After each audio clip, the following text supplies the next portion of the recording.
everyone, welcome to another Book Review Wednesday, and today I'm going to be looking at the post-apocalyptic story called The Road by McCormick McCarthy. This is, I think, a rather well-known and famous book among, I guess you could say, various publishers, but it is, I think, definitely worthy of recommendation, and I think it does hold up to that standard. Although I will say that it is definitely not a book for everyone, I still think that there are some interesting aspects to this story, and so that's why we're going to discuss it today for this video. Now, basically, this post-apocalyptic scenario that ends up really taking place, although it's not really fully explained, it depicts, I think, the most realistic aftermath, which is really what post-apocalyptic is supposed to be. It's supposed to show you what damage whatever is out there did onto civilization to get it to a point where there's hardly any people roaming around, which is really how this story sort of unfolds. And the book primarily, and for the majority, centers around a boy being the son and a man being the father. And they're not given actually specific names throughout. They're just shown as man and son, so to speak, father and son. And basically, it describes their journey as they try to survive in this post-apocalyptic surrounding. Now, what I think this book in particular does a really good job of is really emphasizing the point of the relationship between the father and the son. And you'll notice how they're fairly different in the way they try to handle various situations that they end up coming across within the story. And you sort of see, too, how the father is really trying to he wants to sort of turn his son into a man, so to speak, because throughout the book, the boy is fairly frightened and is unsure really of what to do in various circumstances, and the dad sort of takes charge and wants ultimately responsibility to pass on to his son so that his son can survive. And largely it is based on trying to be a survival story as well. So you see them basically going from various places in order to find food, shelter, etc. And they end up coming across some people throughout their journey. And you sort of see, again, the various scenarios that end up taking place and how the father versus the son sort of handle these scenarios.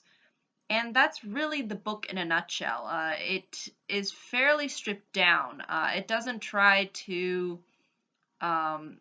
be very sugar-coated. It just kind of gets directly to the point. So this is a relatively easy read, actually, too.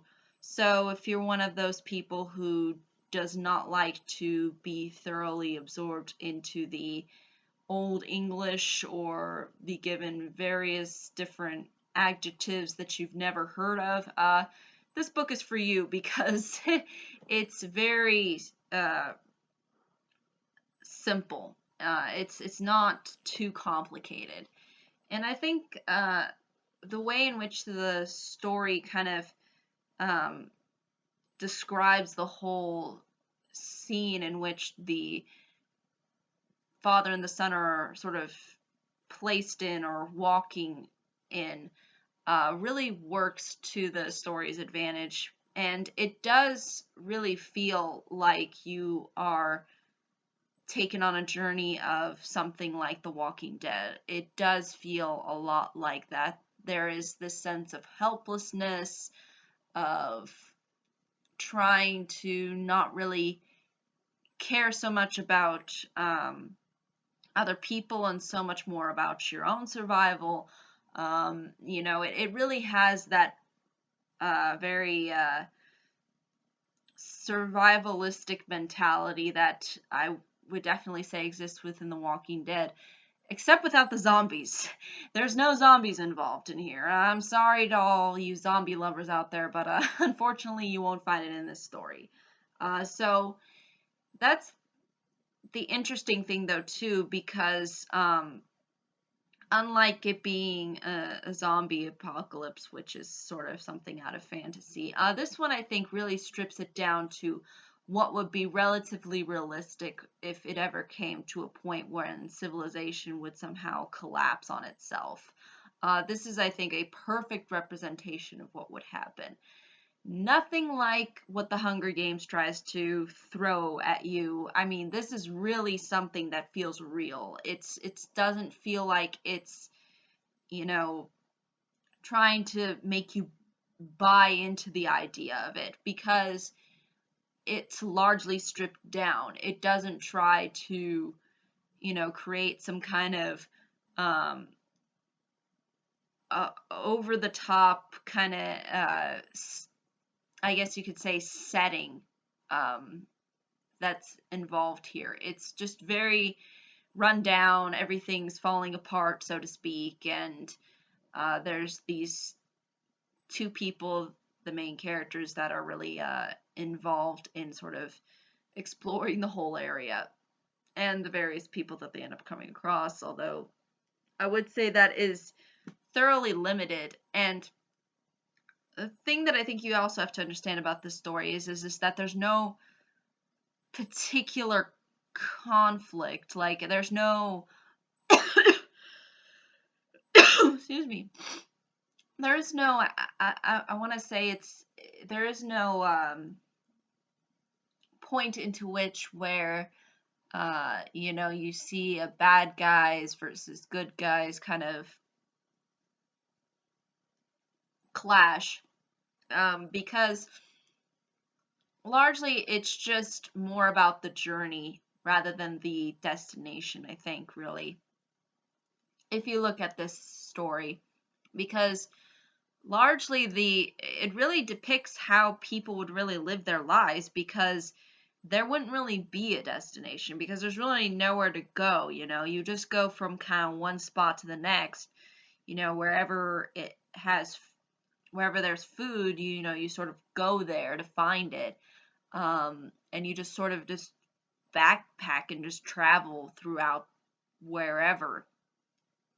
And uh, and in doing so, you come up across various different conflicts, but there's no really main central conflict throughout this story.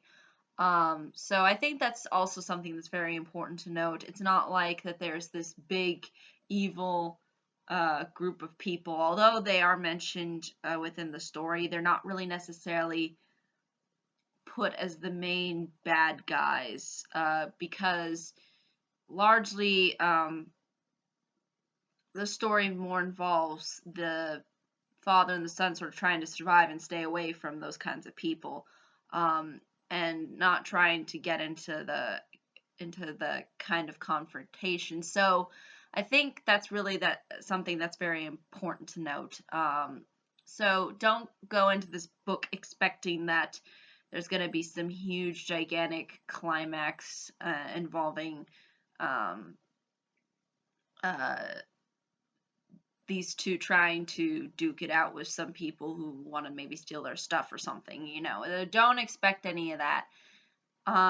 Although it does occasionally happen, it's not trying to be the central conflict, because there's no real central conflict, because it's trying to be as realistic as I think possible when coming to this kind of a scenario, because largely in, I think, a post-apocalyptic um, surroundings, it's largely small but yet big conflicts that end up happening, and not really centered around a central conflict, because constantly bad stuff is being happening to you, is bad stuff can potentially happen to you, and then you also have to deal with the fact that there's limited food and resources and whatnot. So that's really ultimately what this book entails for the most part. But I think that's really ultimately all I can say about it without really giving too much away. And also, there is a development of the characters too. You know, you really do see these two uh, family members bonding, the father and the son, and you really do feel like it is a genuine father-son relationship. It feels like an actual relationship that would exist within real life. So I think that's also something that's very important to note.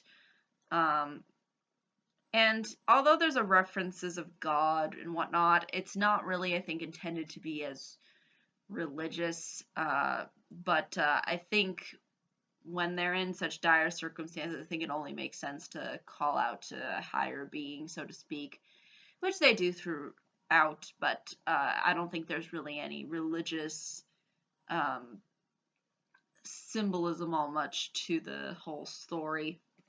But yeah, I think that's really ultimately all I can say, though.